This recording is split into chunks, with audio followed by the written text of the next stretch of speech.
নসিহত করি, আমার অধীনে আমার মেয়ে আছে, আমার বউ আছে, আমার ভাবি আছে, আর অনেকে আছে, আমার মা আছে, সাবধান সাবধান বাবারে। আমার জীবিত অবস্থা আমার মেয়ে যদি পরকীয়া করতে না পারে, আমার মেয়ে প্রেম করতে না পারে, আমার মেয়ে বেপরোয়া হতে না পারে, আমার মেয়ে অশ্লীল কোনো কাজ করতে না পারে।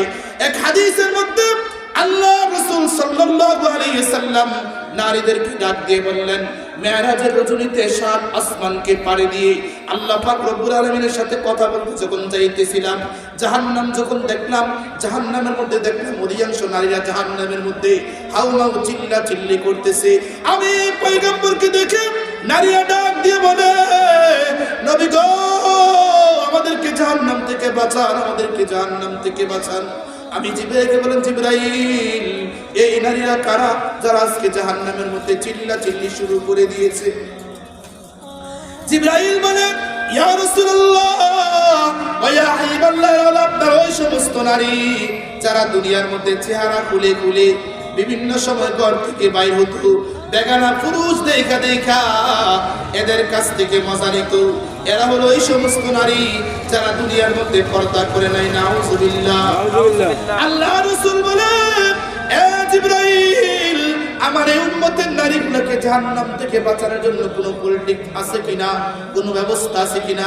রাসূল বলছেন, আপনার নারীদেরকে কি আপনি দুনিয়াতে বলে দিবেন যে এই বউয়ের মধ্যে 4টা গুণ থাকবে। কয়টা গুণ বাবা? 4টা গুণ থাকবে। আল্লাহ পাক রব্বুল আলামিন ওই বউগুলোকে, ওই নারীগুলোকে, ওই মেয়েগুলোকে, ওই মাগুলোকে আল্লাহ পাক রব্বুল আলামিন জান্নাত দান করে দিবেন। জোরে বলেন সুবহানাল্লাহ। রাসূল যখন 7 আসমানকে পাড়ি দিয়ে জমিনের মধ্যে আসলেন, সাহাবীদের মজলিসে যখন আল্লাহর রাসূল সাল্লাল্লাহু আলাইহি ওয়াসাল্লাম বসলেন, আর বসে বসে সাহাবীদেরকে বলল, সাহাবীরা আমার রে, আমি তোমাদেরকে এমন 4টা গুণের কথা বলি, যদি তোমাদের বউ এই 4টা গুণ অর্জন করতে পারে, যদি তোমাদের মা এই 4টা গুণ অর্জন করতে পারে, যদি তোমাদের এই মেয়ে 4টা গুণ অর্জন করতে পারে, আমি রাসূল আমার বরকতে জবান দ্বারা বলে দিলাম, আল্লাহ পাক রব্বুল আলামিন এই নারীদেরকে জান্নাত দান করে দিবেন। জোরে বলেন সুবহানাল্লাহ। সাহাবীরা বলে, ইয়া রাসূলুল্লাহ ওয়া ইয়া হাবিবাল্লাহ, নবীজি কোন 4টা গুণের কারণে আল্লাহ পাক রব্বুল আলামিন জান্নাত দান করে দিবে?